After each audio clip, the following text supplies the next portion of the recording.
Hey everybody, welcome back to another episode of Debt Collection 101 here on Arbeit. Yep, we got a great episode. We have another guest on our show today. Love guests. We somehow managed to get someone else to do this. It's amazing how they keep agreeing to it. But we're joined today by Audrey Cooper, who's the managing partner of Emerald AR Systems. Hey Audrey. Hi guys, how are you doing? Good, how are you? You're in Phoenix, Arizona, right? I am in Phoenix, Arizona. Yeah, the exact opposite of Buffalo, New York. Yes, and it's monsoon season right now, so it's nice and pretty and a little bit cool, so. Oh, that's awesome. Monsoon season. Good to know. We don't even have a monsoon season. Yeah. No, nobody has monsoon season. Yeah. This is something unique for us. That's good. Cool. So I guess let's start with the traditional, tell us about yourself and your company. Yeah. I've been in the collection industry for about 15 years. I was running a agency with a few individuals, and we were all kind of managing it together. Mm-hmm. And we were doing a great job, and we realized we could just do this on our own, and so we did. All great companies are born that way. Yeah. Yeah. Yeah, we were all kind of entrepreneurial at heart anyways, Mm-hmm. and we kind of saw this need in simplifying the patient billing experience. Yeah. That's awesome. So medical billing is your Background. that's your background. Did that carry over to Emerald or no? It did. It helped in creating processes. Medical processes are really complex, or medical billing processes are really complex in nature because there's so many different hands to kind of help in managing that whole process. And so understanding kind of the insurance side of things and then the provider side of things was really helpful. Yeah. Even with automation, I would say. Yeah. Okay. Yeah, good for you guys. Yes. It's not like medical billing. It's so by the book. Like Right. it's a tedious, painstaking process. So if you can do that, you can do anything. Yeah. Right? See, Yeah. my husband, I have a smart husband who looks at what they call an explanation of benefits. I don't know. If Yeah, you I'm would familiar read with the those, term. you guys. Yeah. And he'll look at it and say, I don't understand any of this. Mm-hmm. And you're like, that's what I'm here for. No. Yeah. It's kind of sad, but yes, it's one of those things So that is hard for people to understand. yeah. So you talked a lot about coming out with procedures, right? And that kind of leads into our topic today, which is dispositions, right? And the importance of setting a disposition. So I guess what would you say is your standard procedure for agents leading dispositions? Standard procedure is for an agent to identify and capture a measurable type activity. And so we had chosen for dispositions, it's been kind of difficult for us to define them over the years, which is why I chose the topic. Mm-hmm. We want to naturally capture everything that we can on a call, because we want to use that data later on to help us. Yeah. But what we were finding was that was just too hard to just kind of narrow that down. And so we have created these more measurable type dispositions that just have to do with the call intent. These are typically things that the agent won't be able to capture in our accounts receivable management software. Uh-huh. So it's strictly just within the telephony solution. So, what are some examples of disposition? Steal my question. If we can ask that. Yeah. So some of the things that we do, we measure our call payment activity and right party contact. Makes sense. Also transfers to the supervisors. Oh, really? Because we don't have agents that are here internally, and so we want to know where those calls are going, because then we can kind of measure for escalation. Right. So you're capturing all this data, and so why are you capturing all this data? What are you guys doing with it? Well, we do a few things. It helps us just communicate certain measurements to our clients, so that they know how many escalations we have. Or maybe put internal management to help them understand the amounts of escalation they have within the call center. Payment activities everybody wants to know how much payment activity is captured on a call, typically so that they can measure call resolution. Right. Were they able to be effective on the phone in capturing payment? And our whole business is accounts receivable, so, our clients are looking at this all the time, and so these measurements can be used to kind of help them see the value that they're getting in the service, and they can also help us tweak our internal processes. So, what kind of role do those dispositions play in compliance? We, at the beginning of the call, I was kind of talking about the evolution of dispositions, and us wanting to kind of have everything in those dispositions.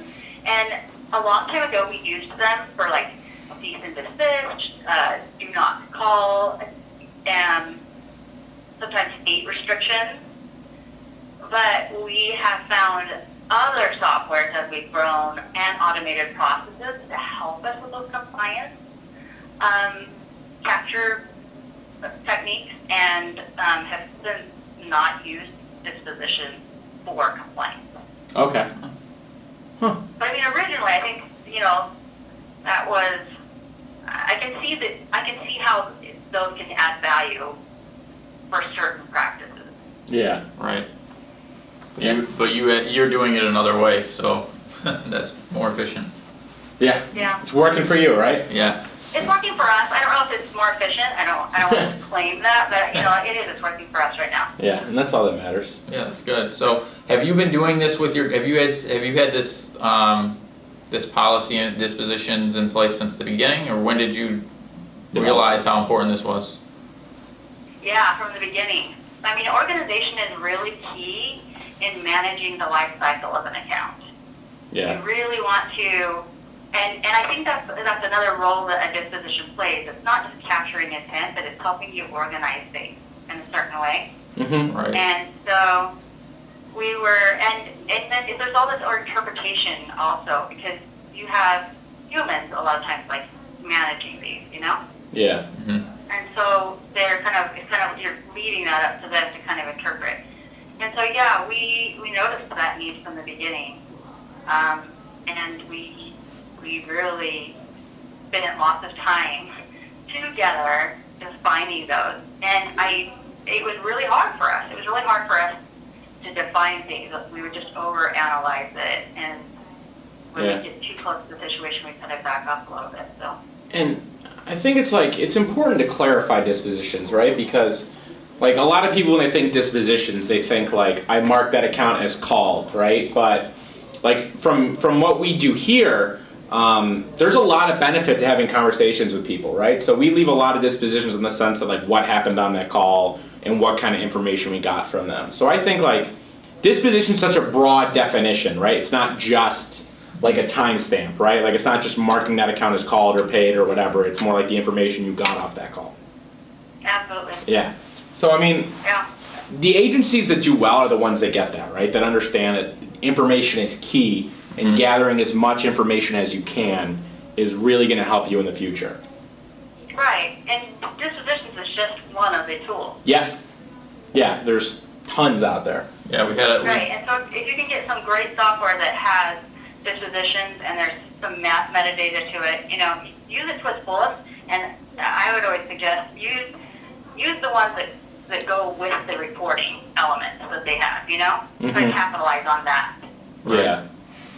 Yeah, we've done an episode before on the importance of data Mm-hmm. with someone from Collector Live. And they Yeah, it showed was from Collector Live. Collector Live. Yeah. Yeah. So that was it's interesting that it comes up, but this is a way more granular look at it. It's such a specific topic. Yeah. Called dispositions. So I feel like this is probably something a lot of the smaller agencies might not think is so important and they overlook. Do you think this is something that it's even important to a smaller agency? No, not at the beginning. When I first started, I don't remember anybody telling me, "Hey, yeah, you should put a disposition on this," Mm-hmm. and then you should. There wasn't. In fact, I got 1 day's training when I became a collector. Uh-huh. And this was so long ago, but I I had done medical billing before, so I kind of knew what to say. I knew how to read the claim data that had come over, so I knew how to interpret that and communicate that, and then, getting payment was just, a product. A result of all that work, yeah. Yeah, and so I didn't really think a lot about the organization until later. Yeah, until it was your organization. Yeah. Until I realized that there's just so much out there, because you just keep on getting more and more and more, and it's like this overflowing garage, you're like, I need to clean this up because I don't know where this thing is, and I keep on buying it. Yeah. Keep on buying it. So I'd like to end on this, what's one tip or piece of advice you'd like to give an agency that's trying to basically emulate what you guys are doing there? A smaller agency that's trying to grow to something that you've created? I would say